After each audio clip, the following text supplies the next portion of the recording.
I finally gathered the courage to tell Jerry. One evening, while we were sitting in the living room after dinner, I turned to him. "I'm thinking of going home for the birth," I said, trying to sound calm and casual, though inside my heart was pounding. Jerry looked surprised, pausing mid-sip of his tea. "Going home? You mean, to your mom's house?"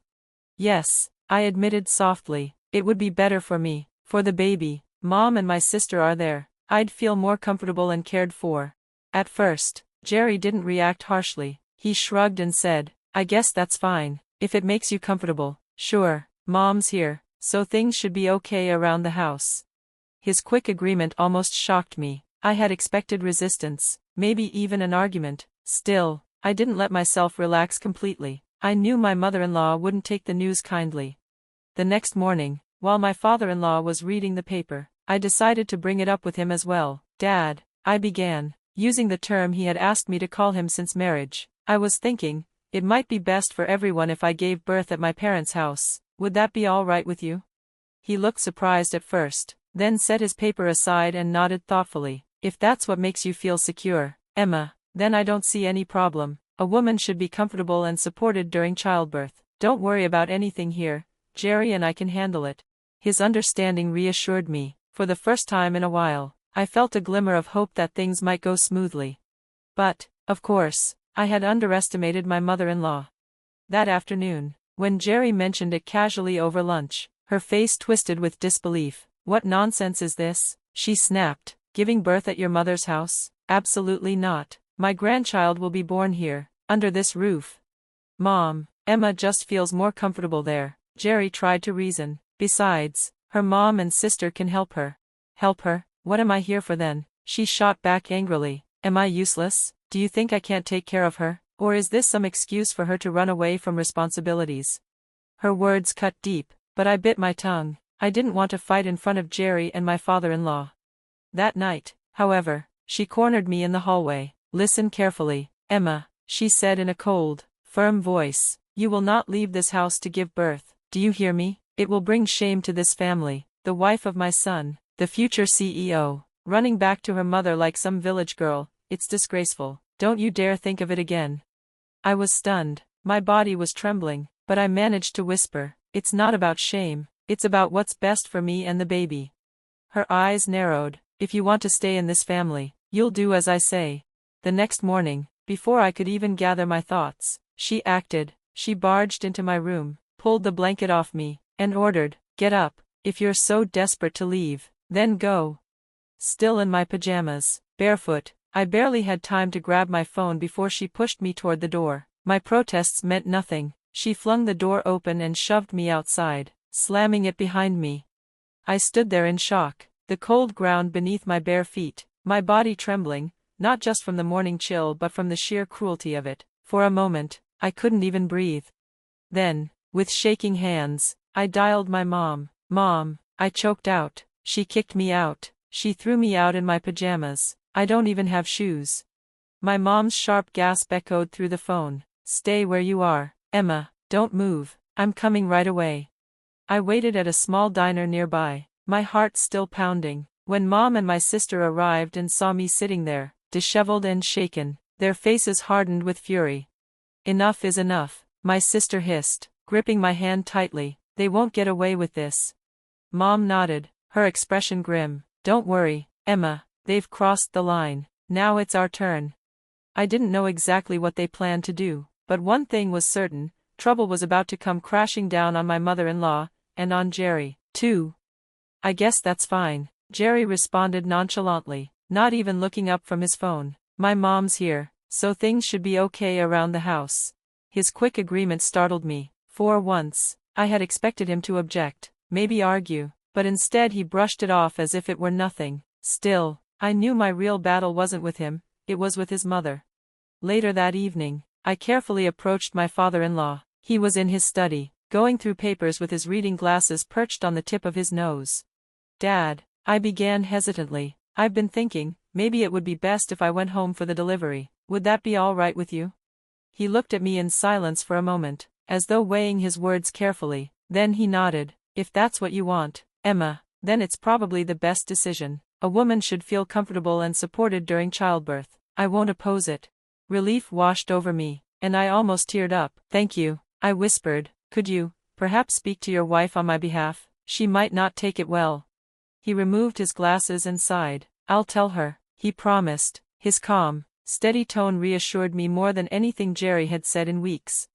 With his support, I finally felt I had secured permission to leave, but I was naive. I thought his word was enough. The morning of my departure, I woke up earlier than usual, eager to make final preparations, but as soon as I checked the corner of the room where my packed luggage had been the night before, my heart plummeted. The suitcase was gone. I frantically searched the house until the reality hit me. Both Jerry and my father-in-law had already left for work. Only my mother-in-law remained, and I knew exactly where my belongings had vanished. Summoning my courage, I stepped into the kitchen. Do you know where my luggage is? I asked cautiously.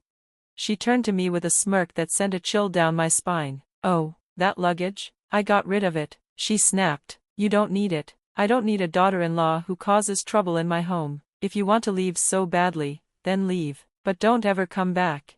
Her voice rose into a shrill scream. Before I could even process what was happening, she grabbed my arm, marched me to the door, and shoved me outside. I stumbled, nearly losing balance.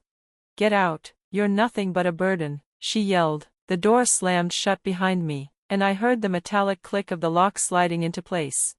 For a moment, I stood frozen, barefoot on the burning summer pavement, dressed only in thin pajamas. My hands trembled as I realized I had only one possession, my phone. A lump rose in my throat. My baby, my precious child, was still inside me, and yet this woman had thrown me out without mercy.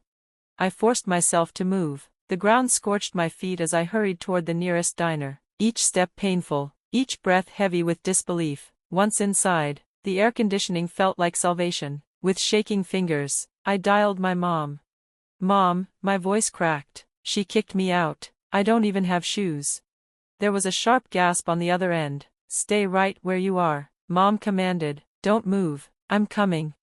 An hour later, my mom arrived with my sister. The moment they saw me, disheveled, barefoot, and pale, their faces hardened with fury. This is unforgivable, my sister muttered through clenched teeth. Come, Mom said firmly, wrapping her arm around me. We're going home. Back at my family's house, I finally felt safe again, but when I told them everything, the cruelty of my mother-in-law, Jerry's indifference, they exchanged a look that unsettled me. They whispered quietly to each other, as though plotting something. I didn't press them. I was too tired.